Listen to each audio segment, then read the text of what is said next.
Here, welcome to Breaking Boundaries. I'm your host Saul Mitch, and I'm with Paul Sidebottom. How you doing today, Paul? Good, how are you? That's good, man. Here we represent the recovery community. Make sure you like, share, and subscribe these videos. Please, recovery community, please like, share, and subscribe. Paul, how's things going with you today? Going real good. Going good, huh? Well, I got a few questions I want to ask you about your recovery. Appreciate you, coming to the show. Very special guest, man. I've been knowing you for a while. Higher Vision is where you went to, right? Yes. Okay. So let's talk about what was your childhood like? Pretty good childhood. I had both parents growing up. Mom was a homemaker. Mhm. Dad was an undersheriff. Mhm. Worked for the sheriff's department. Retired out of it. Didn't have everything I wanted, but I had everything I needed. Yeah. 12 brothers and sisters. 12 Half brothers and sisters. 12, that's a big family, man. Yeah. So how was that growing up, man? Was it like a competition thing? 7 of them didn't live in the home, they lived with their mom. And mom's 5 lived with us, and then they got together and they had me. Mhm. So I made lucky number 13. Number 13. So you're the baby out of the whole group. Yeah. So you were right, spoiled, growing up, kind of. Yeah, pretty much. You got everything you wanted. Okay. So how was you in school? I was all right up through middle school. I was in a small community grade school. 2 whites run with Indian kids, too much Indian to be white. So your nationality, you got Native American Yeah. and also white. Yeah. Okay. Yes. And combine that with being the son of a cop. Oh wow. Yeah. So every day was a fight. It was a fight. Huh? Yeah. Trying to fit in. Trying to fit in, trying to find where I fit in at. Wow. Wow. And so, did you make good grades in school and stuff like that? For the most part, yeah.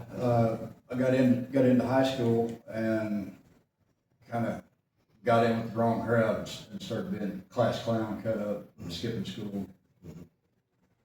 All the things kids shouldn't be doing. So, at an early age, you had issues with identity.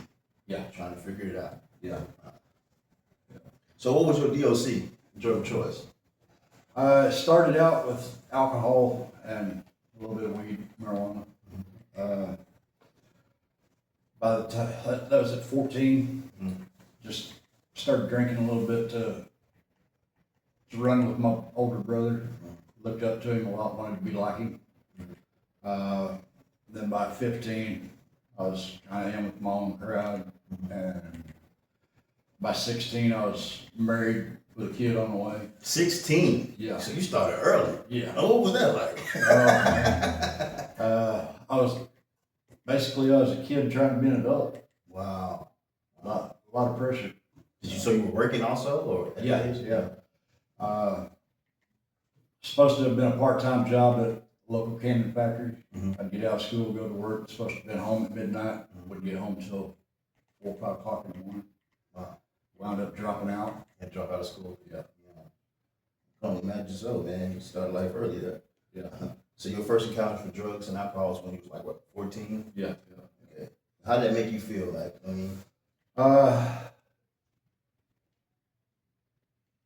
At first, the alcohol made me feel pretty good. Made me feel like I was running with my older brother and his guys. So I was pretty much running around with guys. I was 14 years old, running around with guys 20, 28. mm-hmm. So I've always ran with the older crowd. The crowd. Yeah. So the influence on that, being that you had identity problems at first, like at the age of like what you're saying, childhood. Yeah. So that was kind of a trauma to you in a way. You started using alcohol and drugs at age of 14. Yeah. What kind of drugs were you? The first thing you? The first drug I did was marijuana, cannabis, and drinking beer. Okay. And when it graduated to then? It graduated to the White Crosses and alcohol and weed by the time I was 16, and by that. When I got introduced to the White Crosses, you know, that's. What is White Crosses for the viewers that don't That's, know? that's methamphetamine in a pill. Methamphetamine, okay, let's talk about it. In a Let's pill. talk about it. So methamphetamine was the king drug, that was the drug that you. That's when I had that, wow, this is where I need to be right Speed. here. Yeah, if it made me feel, made my hair crawl Mhm. and made me feel big, Mhm. I was on it. Yeah. So it made you feel like, you know, like you could do anything. Yeah. Like Superman, pretty much, like. Yeah. And so, how in depth, like, you know, people started, the way you were interacting with people, did they respect you, or what was the, let's talk about that. Let's sort of. I don't know if they respected me or I don't know what to call it. I really felt like I fit in. You feel like you fit in. Yeah, I was able to talk. I was able to talk to girls. Mhm. The older guys, I could stand up with them shoulder to shoulder, you know, and by that point also I was going. I could walk into any bar because of the older crowd I was around with. Yeah. I could walk into the bar without them. Sit down at the bar and get whatever I wanted. Mhm. And I started learning how to really drink and shut the bars down. Wow. So being you know, you identity problem, then you went from weed, graduated to what you call King, what you call it, White Cross? White Cross. White Cross. Yeah. And that's what it is, viewers, is methamphetamine. That's what he's talking about. But the methamphetamine made you feel like you could do anything. And the crowd that you was hanging with, you felt like I'm accepted by these guys now, and Yeah. go to the bar, and then that's when the alcoholism started, right? Right. Okay. And go ahead. But I didn't see it as a problem then. You know, I was, by that point, I was working construction with my brother and his friends. Mhm. So we'd drink all the way to work, drink during the lunch hour, drink after work going home, Mhm. and I never missed a day. Bills was always paid, and kids taken care of, you know.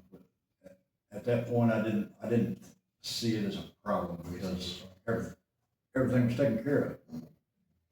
So how long of a stretch was you using hard drugs?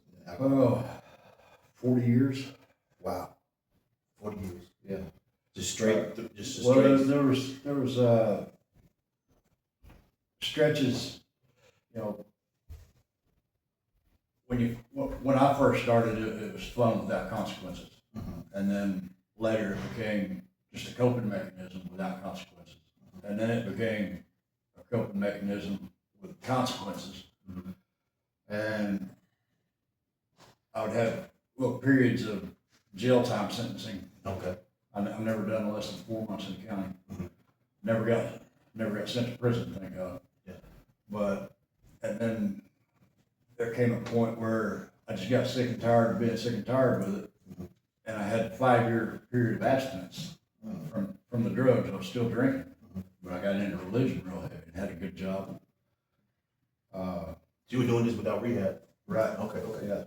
Okay. Well, I guess I was white knuckling it, Yeah, why? just riding on willpower and religion, and the two don't mix. You don't mix. You shine light on that. Let's talk about that a little bit. You know what I'm saying? You saying white knuckling it.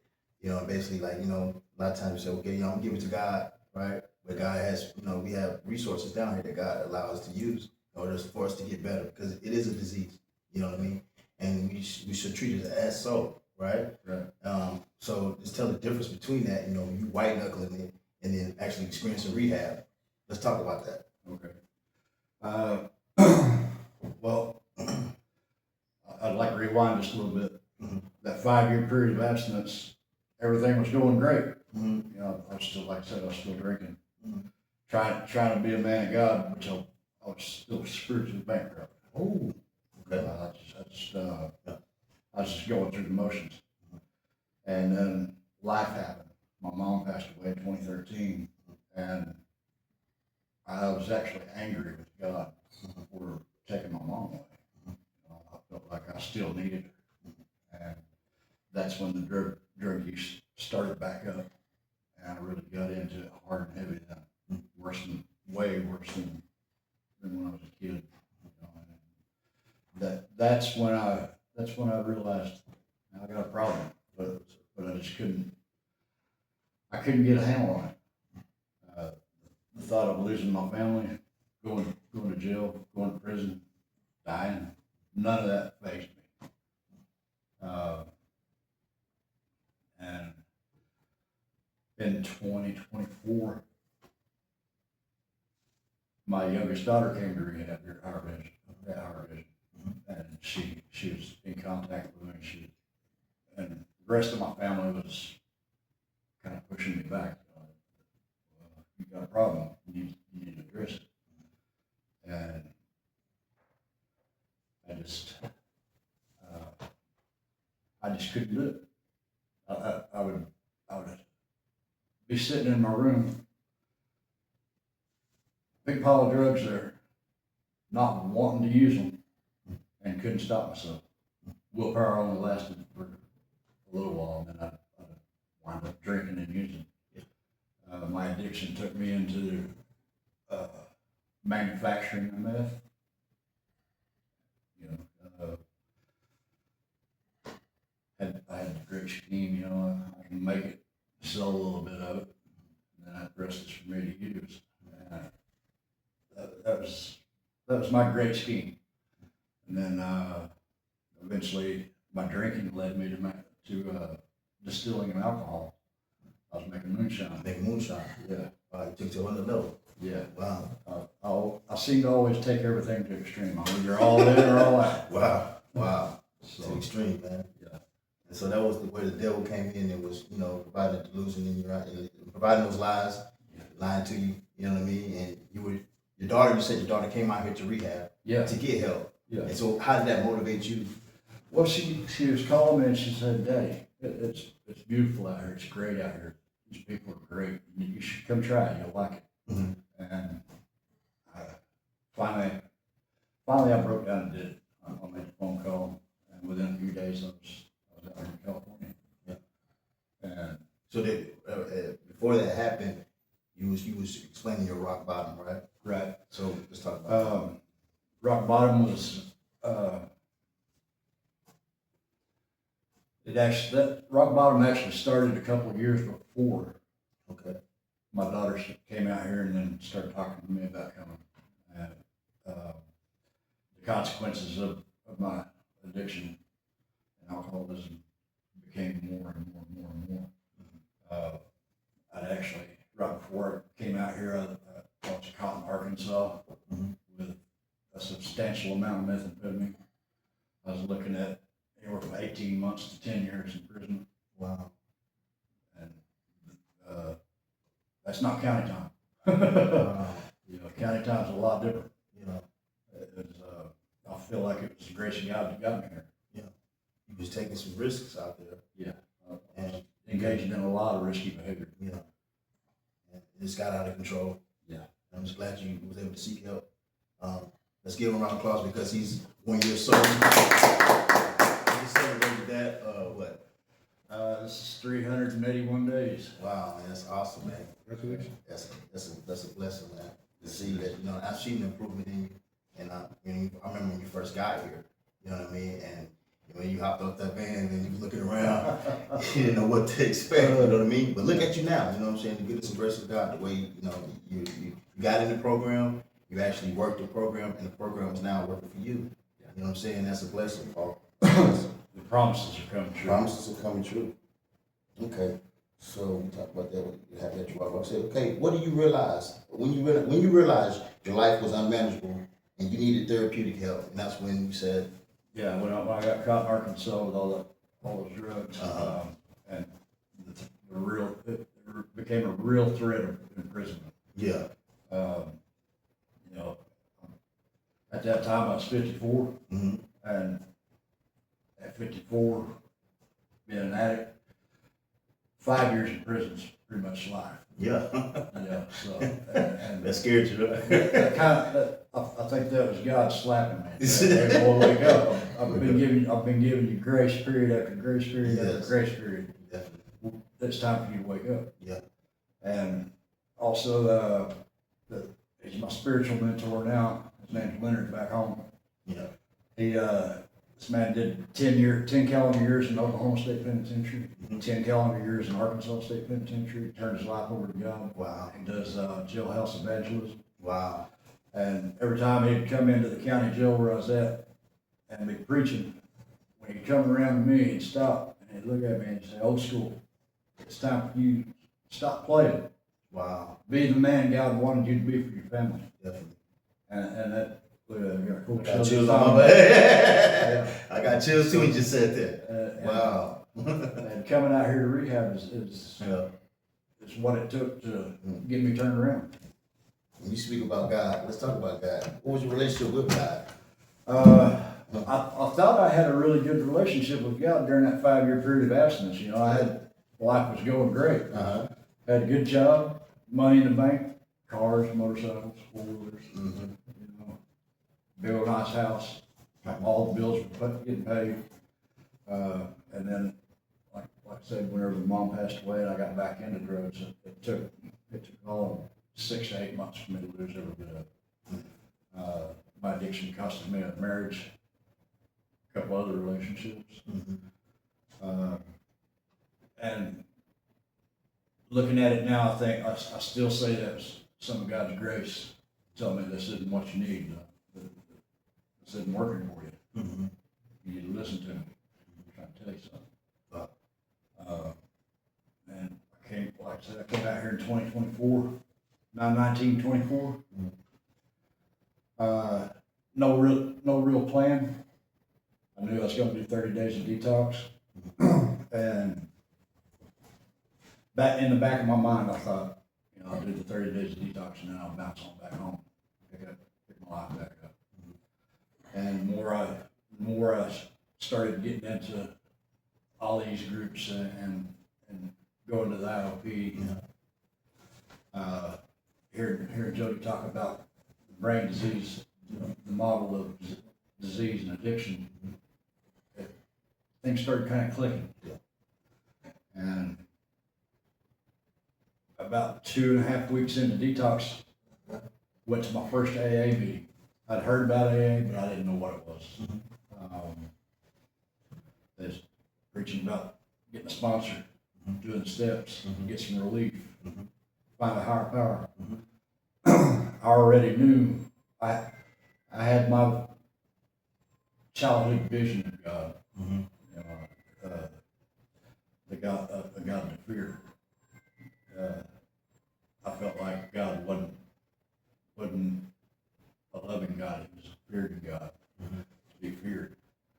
And since I've done these steps, and actually, you know, it says find a higher power of your understanding. You understand God of your understanding. Well, that changed my outlook on God by leaps and bounds. Yeah. I understand that now. My opinion of him is he's a loving God. He wants nothing but the best for you. Yeah. When you're out of control, He will allow you to do the things you're going to do to teach you a lesson, and bring you back to Him. Bring it closer to Him. Yeah. Those trials and tribulations, behind every one of them, there's a blessing. It's a blessing. So what is your schedule like now? Being that, you know, you came to rehab, you learned some new methods about yourself, some new things about yourself. You're saying you did your 12 steps, right? You had a sponsor. Now, are you sponsoring people also? Yeah. I've got a few sponsees. Yeah. How's that turn out? How's it? Well, a couple of them just kind of faded off. You know, that they didn't really stick around and wait on that aha moment. You gotta really want it though, you know what I mean? Yeah. Now, let's tell the viewers about that, you know what I mean? You can't, as a sponsor, you can't want recovery more than your sponsee. Come on. You know, Definitely. you can be there to guide them through the steps and lend an ear for them to listen to, you know, listen to what they got to say and kind of coach them through the books and the steps of AA, and it's up to them to open their ears and their minds. You got to have an open mind and willingness. And if you got those two things, the rest of it will come in. more you get into it, you can gradually see that light coming on. Wow. The aha moment. Huh? Yeah, and that's where the blessing for me is, as a sponsor, to see somebody go from this into a spiritual life.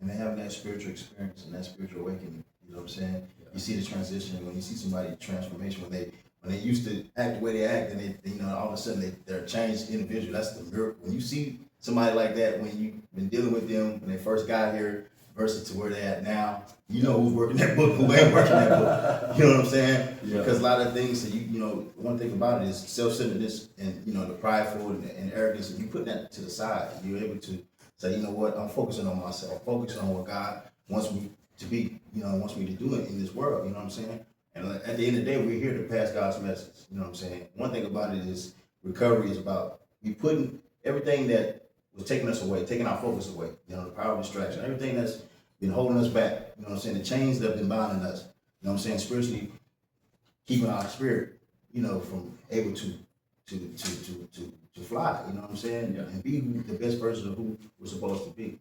So now let's talk about the schedule. Like, okay, so like on a normal day, I want you to explain to the viewers, like, you start your day with, prayer, meditation. What do you do to help you keep yourself in line with God's will? The last 3 steps of the 12-step program it's 10, 11, and 12. Upon awakening, you review your day, what you're going to do through the day, and you ask God for direction throughout your day as to what His will is for you to do, and the strength to carry out His will. Yes. Step 11 is the prayer and meditation part. I have my own religious thing that I do. So I start the morning with my meditation on that. I read a few verses of Psalms every morning. Say my prayers, asking God's guidance and His will for me. And then in the evening I come back and I review my day, and I ask myself, was I kind? Did I give kind words of encouragement to my peers? Did I see somebody that needed help and didn't help them? And then if I didn't do those things, it's my responsibility to go to the person that I've wronged. That's deep. And offer an amends. Wow. I've done you wrong. What can I do to make things right? And by doing that, my spiritual growth, I can feel it. I instead of looking for the differences between me and people, I look for the similarities. Yeah. And I see that I'm only one hit away from being right where they're at right now. Yeah. Right back where I was at. Bible says all things done in the dark will come to the light. Yes, sir. Secrets will take you out. Yes, sir. So I try to live a life now that has no secrets. I try to keep everything in the light. I try to be open and honest with everybody. It's been working out good for you. Yes, sir. Spiritually grow. Yeah. Spiritually growing every day. Yeah. Amen. Since I've started doing that, the blessings are coming. The blessings are coming. Little by little. It starts out small. Yeah. It also says in the Bible, if I can't trust you with a little, how can I trust you with much? Woo! That's deep, huh? Come on now. So I don't want to be trusted with just a little. I want my cup to overflow. Yeah. So that I can share that with other people. Yeah. So the people that's in and outside of the rooms, as far as the people that's still dealing with addiction, right? Wholeheartedly dealing with addiction, they continuously losing after losing. What can you tell the viewers, and what can you tell the people like right now that's watching right now, and they're relating to your story, right? And they're understanding, they can relate, they can connect. What can you tell them? What kind of advice can you tell them? Some inspiration to tell these people what can they do? Right? First thing, if you're struggling, reach out to somebody, anybody for help. Don't hold it inside. The more you hold it in, the harder it gets. And I don't care if you're 18, I don't care if you're 50. You can change the ways, you can break that bloodline curse. And it starts with a simple, I need help. Sometimes that's the hardest thing in the world to do, especially for a 54-year-old man that's been doing things his own way for all his life. Yeah. That's where I was at. Pride kept me from asking for help for a long time. But I've learned how to set that aside, even when I owe an amends. I set that pride aside and ask God for the strength and the words to make things right. Personal. Got to talk to you. That's one thing about it, is always keep an open-minded willingness to work on yourself. Always, man. Be teachable, be humble. You know what I'm saying? Practice humility. You know what I'm saying? Practice integrity. You know what I mean? Being accountable. You know what I'm saying? That's good, man. So how has rehab changed your life? Like what's going on with you now? You know what I mean? A couple of weeks ago, I was all set, had everything in line to go home, back to Oklahoma. I had gotten my RAD-T, you know, early into my recovery. I decided I wanted to try to help other addicts. Mhm. So I got my RAD-T, started putting in applications. And one thing I've learned about that is that if it's meant to be, God will make it happen. Amen. And it's in His time, not yours. Exactly. So I've really learned patience. A couple of weeks ago, I got a job offer in the field of recovery. Mhm. So I'm going to be staying in California, working in recovery, doing what I feel like that's where God wants me right now. You got a powerful story, Paul. Yeah, you got a powerful story, man. So you gotta allow that. You know what I mean? It's just time to help some people, man. You know what I mean? It's time to help some people. Yeah. Okay. So let's talk about what is the importance of having a sponsor and going to meetings. Can you elaborate on that a little bit? A sponsor, the importance of that is to teach you how to take another alcoholic or addict through the steps Mhm. and show them exactly word for word in the big book how countless numbers of others have recovered. It's that's they're not there. The sponsor is not there to babysit you and hold your hand and be nice. Yeah. I feel like a sponsor's job is to keep it 100 all the way. If he sees you slacking, you go on your BS. Exactly. Even if it hurts your feelings. Yeah. And that's a hard thing to do because you don't want somebody to be mad at you. You don't want to be disliked. Yeah. But at the end of the day, that's what a sponsor is supposed to do, to help you find those character defects and work on them. Exactly. And going to meetings. Meetings are, in my opinion, one of the most valuable tools you can have in your toolbox of recovery. You go to meetings to find a newcomer to take you through the steps. You go to meetings to hear somebody else's story that you may relate to. There may be a message in that person's story that you need to hear. God speaks through other people. Yes, definitely. All you gotta do is listen. That's awesome, man. Well, there's not that many more questions left for you, man. So I'm glad that you came to the show, man, and shine enlightenment on what your recovery it's like, and how it's going. I appreciate you, Paul. Sorry. Thank you. It's another one here we got underneath the belt here. It's called Breaking Boundaries. Make sure you like, share, and subscribe. Guys, man, we are trying to get this movement going. It's straight positive. It's positive energy, positive influence. You know what I'm saying? We represent the recovery community. So guys, please like, share, and subscribe. You know what I mean? We need to pass this word on. You know what I mean? We all here to help one another. We're showing compassion, showing love, peace, and tranquility. Thank you guys. Again, I'm Saul Mintz. It's Paul Side Bottom. We're out of here.